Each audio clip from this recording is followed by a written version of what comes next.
కిషన్ రెడ్డి అన్న ఎమ్మెల్యే కాకముందు నుంచి పరిచయం. మా మధ్యలో సంబంధం ఇప్పటికీ కొనసాగుతుంది. అది అందరూ తెలిసిన విషయం. గౌరవ దేశ ప్రధానమంత్రిని రప్పించడంలో అన్నయ్య పాత్ర పోషించాడు.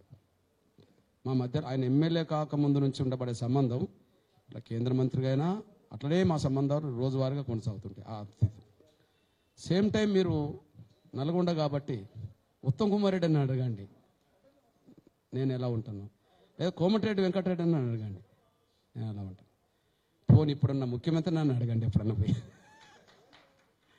ఓకే, ఒకరోజు ఆర్టీసీ ఉద్యమం జరుగుతున్న సమయంలో ఫస్ట్ ఆత్మహత్య చేసుకునేది ఖమ్మం శ్రీనివాసరెడ్డి అన్న. ఆయన ఆసుపత్రిలో ఇంకా చావు బతుకుల మధ్యలో ఉంటే అందరికంటే ముందు నేను వెళ్ళా. నేను అప్పుడు వీల్ చైర్లో తిరుగుతున్నా, ఇంకా కర్ర కూడా కాదు ఉన్నది. అందరికంటే ముందు వీల్ చైర్లో నేను లోపలికి పోయిన వెంటనే అప్పుడు దానికి నాయకత్వం వచ్చింది థామస్ రెడ్డి అన్న. నేను పోయినాక నేను బయటకు వస్తుంటే వచ్చింది థామస్ రెడ్డి అన్న, మాకంటే ముందు నువ్వే వచ్చినావు కదా అని చెప్పి. నాయకత్వం వహించింది ఎవరు? అశ్వత్థామ రెడ్డి. నాయకత్వం వహించింది అశ్వత్థామ రెడ్డి అండి కదా. శ్రీనివాసరెడ్డి అన్న ఆత్మహత్య చేస్తున్నాడు అని వచ్చేటప్పటికి చాలా బాధాకరంగా నేను ఆసుపత్రికి వెళ్ళి బయటకు వస్తుంటే ఒక సీన్, నన్ను బయటికి తీసుకొచ్చి అటువైపు ఇటువైపు వీల్ చైర్ నడిపింది రేవంత్ రెడ్డి గారును డాక్టర్ లక్ష్మణ్.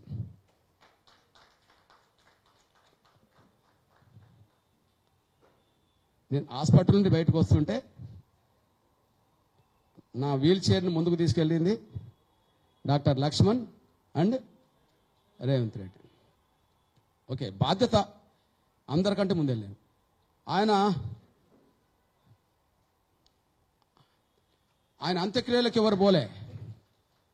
ఆయన అంత్యక్రియలను పోలీసులు డిపో ముందు నుంచి పోనీలే. ఆయన ప్రతిరోజు డిపోకి వెళ్ళేవాడు కదా. బిడ్డలు కోరుకున్నారు, మా తండ్రి ఆత్మశాంతించాలంటే డిపో కాడికి పోవాలని చెప్పి, డిపో ముందు పోవాలని చెప్పి. అప్పుడు డిపో ముందు పోనీయకుండా ఆపేశారు, అంటే ఏదన్నా చేస్తారని చెప్పి. నేను పోయేదాకా అట్లనే ఉన్నది. నేను పోయి వాళ్ళకి నచ్చ చెప్పి ఆయన ఆత్మశాంతి కోసం నేను శాంతియుతంగా తీసుకెళ్తా అని చెప్పి ముందుకు నడిపి నేనే అంత్యక్రియలు చేసి వచ్చాను అక్కడ ఖమ్మంలో. ఇది ఓకే. ఇప్పుడు రేవంత్ రెడ్డి గారి గురించి మాట్లాడుతూ ఒక చిన్న విషయం. ఇప్పుడు నాకు అందరితో ఉన్నాయి. రాహుల్ గాంధీ గారితో తిరిగాను, ఇప్పుడు ప్రధానమంత్రి ఓకే ఉన్నాయి. కానీ నేను ఎప్పుడు నా వ్యక్తిగత ప్రయోజనాల కోసం ఎవరు ఉపయోగించుకోలే. ఉద్యమానికి సంబంధించిన విషయం నిలబెట్టుకున్నా. చిన్న విషయం, ఇప్పుడు రేవంత్ రెడ్డి గారు వాళ్ళ ముఖ్యమంత్రి. దాదాపు ఒక 25 ఏళ్ళుగా రేవంత్ రెడ్డి గారికి ఎంఆర్పీ సంబంధాలు ఉన్నాయి. ఆయన ZPTC, MLC, MLA, MP okay. ఈ 4 చోట్ల ఆయన కండగా నిలబడ్డది ఎవరు అంటే మాదిగలే. ఈ 4 చోట్ల ఇప్పుడు ఇవన్నీ అయినాకనే ముఖ్యమంత్రి అయింది కదా. ఈ 4 చోట్ల ఆయన కండగా నిలబడ్డది ఎంఆర్పిఎస్. అంటే ఇప్పుడు నేను గుండె దెబ్బల ఉద్యమం చెప్పాను కదా, సాక్ష్యం వల్ల రాజశేఖర్ గారి నోటి నుంచి వినిపించాను కదా.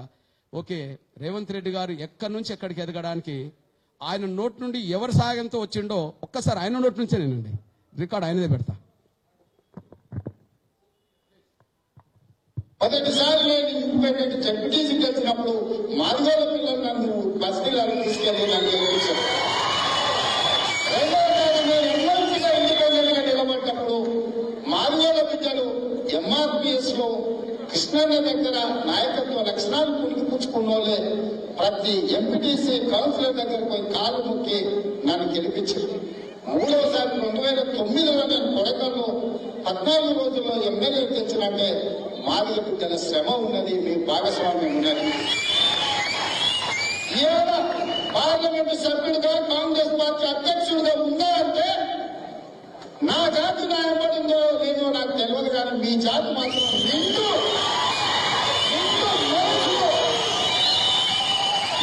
మనసుతో నాకు అండగా నిలబడ్డారు. ఇవాళ రేవంత్ రెడ్డిగా పిసిసి అధ్యక్షుడిగా పార్లమెంట్ సభ్యుడిగా ఈ చట్టసభలకు వచ్చినా అంటే నిండు మనసుతో మాదిగ బిడ్డల ఆశీర్వాదం ఉంది కాబట్టి నేను ఇవాళ ఇక్కడ నించోని ఒక పార్టీ అధ్యక్షుడిగా మీతో మాట్లాడుతూ గౌరవం దక్కిందంటే మీ జాతి వల్ల నాకు గౌరవం దక్కింది. ఇప్పుడు చెప్పండి, ఆయన జడ్పీటీసీగా తన రాజకీయ ప్రస్థానం స్వతంత్రంగా మొదలైనప్పుడు ఎంఆర్పీఎస్ అండగా ఉందని చెప్పాడు. ఎమ్మెల్సీగా అయ్యేటప్పుడు 2 విషయాలు నేను గుర్తుండు. ఎమ్మెల్సీగా నిలబడ్డప్పుడు ఆయన ఒక మాట అన్నాడు. ఏమన్నాడు? నా కోసం మాదిగ బిడ్డలు ఎంఆర్పీఎస్లో కృష్ణన్న దగ్గర నాయకత్వ లక్షణాలు పొందుకున్న వాళ్ళందరూ నా కోసం వాళ్ళ కాళ్ళు పట్టుకొని వీళ్ళ కాళ్ళు పట్టుకొని నన్ను గెలిపించుకున్నా అన్నారు.